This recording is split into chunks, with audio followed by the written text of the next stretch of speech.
All right, we're going to take you live right now to a press conference. We'll go ahead and go there. How many injured? How many injured? My understanding right now, there were 12 injured with 1 fatality, and they were all construction workers at that point in time. We've had no injuries to staff or patient in our facility. Anybody still missing? No, I'm not 100% on that. I've heard that that's a possibility, and some searches were going on. But as it stands right now, they believe they've located the individual they thought was missing. That individual was actually taken to a hospital already. So that's where we know. We are going to continue to check out. We have a team coming in from Austin Fire Department that does structure searches, and they have a dog with them. So they'll be putting an extra set of eyes, but they have notified, or at least been notified, that the individual they thought was missing has been found and located. So, I'm sorry. Well, Craig reports that this happened in a boiler room as well as a gas leak. The best of our knowledge right now, and again, I would tell y'all all that this is all very superficial at this point as we're trying to understand what occurred. We have a major construction project going on at the facility, and expansion, and the new central plan appears like where that occurred. I do understand it was possibility of gas line and maybe some activity going on with that generated, and it was quite a blast that occurred out of there.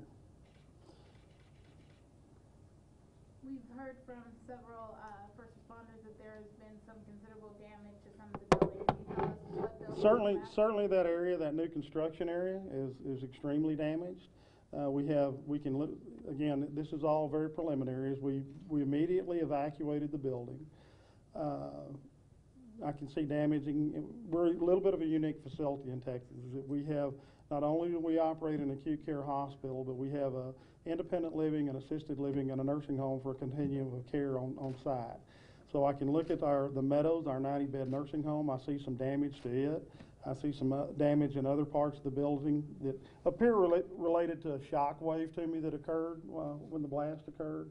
I can see some damage across the street in some of our ancillary services that are over there. The good thing is that our staff, along with all the support we have this community and surrounding areas, I can't tell you how quickly they responded as these things started unwrapping. I know that we had triage areas set up out back as we were triaging folks with our medical staff and nurses there, at the same time evacuating the building and trying to get residents and patients located in the proper facility, and it all happened within a very reasonable and short time frame. We also operate the ambulance service for Gatesville and a big chunk of Coryell County as we talk about that, so our EMS crews were right there and actually worked very closely with Bob and as far as our emergency command centers as we began what needed to occur. I will tell you that the facility is shut down today. I can't tell you when we will reopen. We have moved patients, again, as you discussed, to some other locations in Texas. We moved a lot of our acute care patients, and you can address that to Clifton. Yes. We evacuated some of our nursing home residents to another nursing home here. I think the 21 went there. We have some currently at the Coryell Community Church.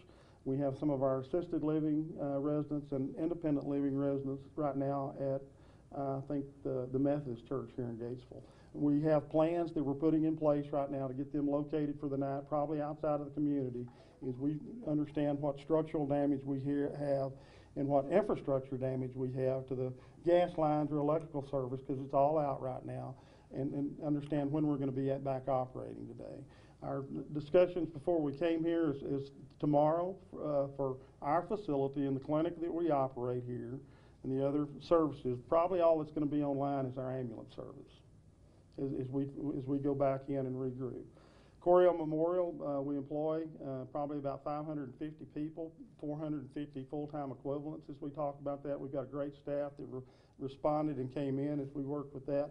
Besides the support that we got from all our surrounding communities, we have state resources on site as we speak for buses and things for additional folks that we're having to move around the state to get them located for the evening. We will be sending support staff with them to be sure they're taken care of.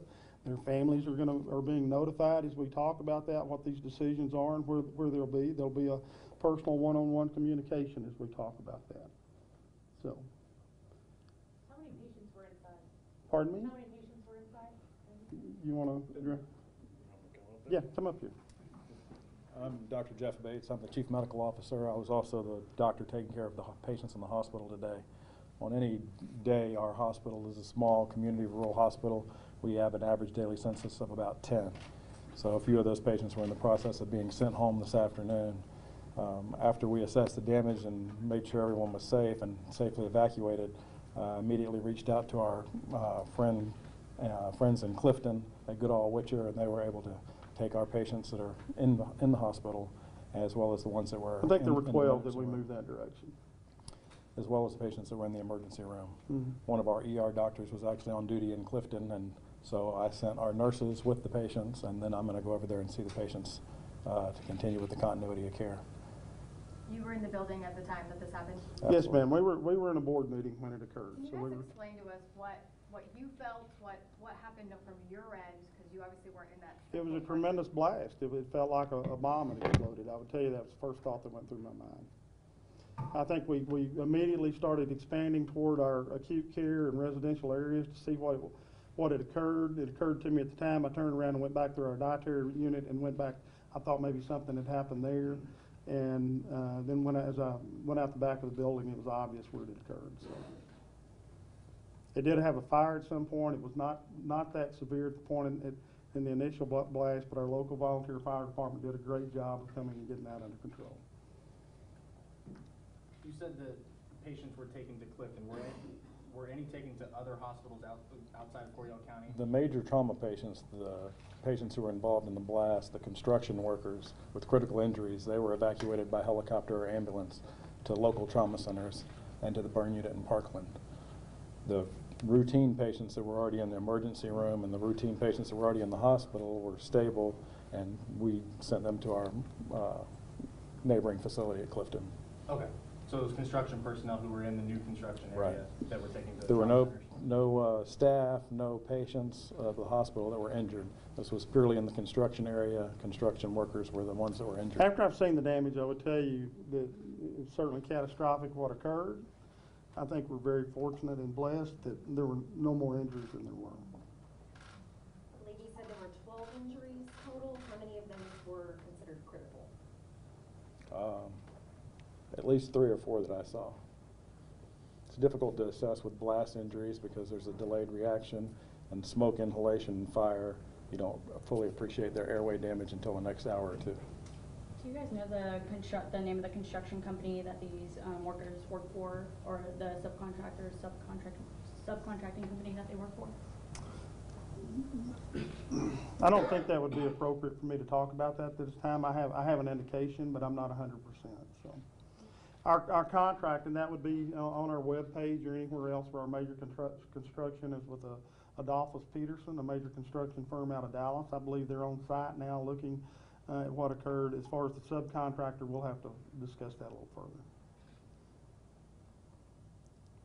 So the critically injured are mostly construction workers?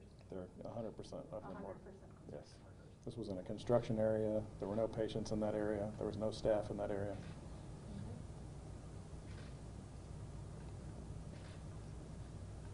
We're trying to assess the damage of the whole facility to make sure that it's safe for all the patients to go back in, the nursing home patients and assisted living patients that live on campus. On any day. Yeah, on any given day, we have between residents and patients, we have 140 to 150 people on our campus that are part of our delivery system. And there's no time frame that we think that they're going to be It's too early for me to assess that. I obviously have been trying to reach out and ask those kind of questions, but it's just too early for me to tell you because, if it's a gas line, it can affect other infrastructure within the building. Our computer systems right now are up and running because our main generator wasn't damaged with that. But until we can get back in there and understand what occurred, we don't know exactly when we'll be open. The power did come back on. I think think it knocked out power in the community for a while, am I correct? That I is think correct. I heard that. West end of the city. Right, and it did come back on the east side of some of our complex there, so we do have some power there, but certainly the campus as a whole, or the major part of the campus is still without power. And it could be for some time till we understand what occurred there. I did understand in one of our wings in the nursing home that we have light fixtures that knocked out or on the floor, and probably exposed wires, and a few different things that we have to get in there and assess before we go back. And some windows blown out and some doors blown out and some different things. So. This is home to 150 patients, so our goal is to get them back as soon as possible, but we want to do that safely. And again, what I was trying to emphasize, we have, our staff does a lot of training. I'm not going to tell you daily, but regularly for disasters. We certainly never expect a catastrophic, an event to this magnitude, really as the interruption to our service lines. But I can't tell you what a fabulous job they did. And the support has been overwhelming. Maybe I'm confused. You said 100, it's home to 150 patients, but didn't earlier you just say 10 were there? No, because we have a nursing home, we have an assisted living, we have independent apartments. Just the We have- hospital's 10 and Right, the hospitals Right. 10. It's all connected on the campus. So. They're all safe. We just want to With- make sure with they're two- safe with to go two back to their clinics, so home. both our clinics are shut down right now as we do that as well. But the people not living in the clinics or the hospital are still within the facility, or everybody was evacuated? Everyone's been evacuated. Everybody. Mm-hmm.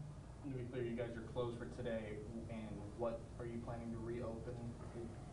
I know you- Certainly we plan to reopen. I just can't tell you the time Obviously, frame. the whole campus, but, I mean, you mentioned there were parts that you might be able to open sooner than I can't others. answer, I hope that's the case. I can't answer the question yet. Okay.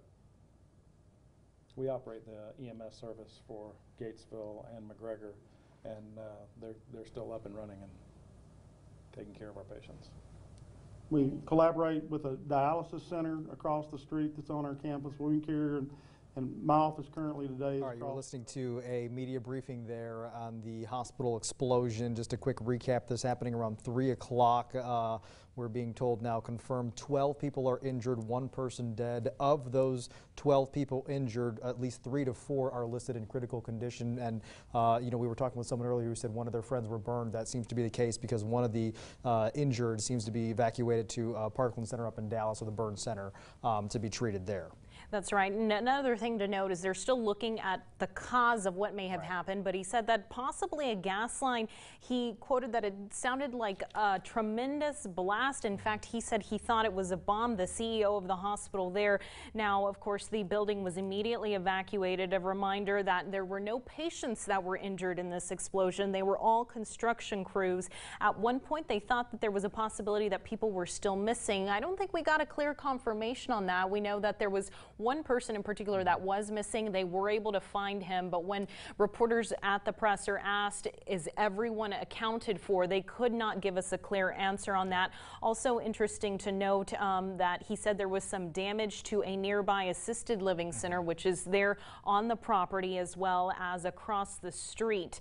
And all of those injuries, and all of those 12 injuries, 3 to 4 people are critical. Now, our reporter Maribel Santiago, who is at that presser, she asked, who is in charge of the construction here? And the CEO from the hospital said Adolphus and Peterson Construction. Just a quick Google search, some of the projects that they've done in the past. They're a construction company out of the North Texas area from Richardson. It includes buildings for police departments. It includes new community centers. It includes middle school, high school. And in fact, here it says they've won several awards of excellence as early as just this January. So we'll of course be looking for more information. A lot of questions that still need to be answered here. Yeah, of course. We're going to take a quick break, and then we'll do one more recap when we come back after this break.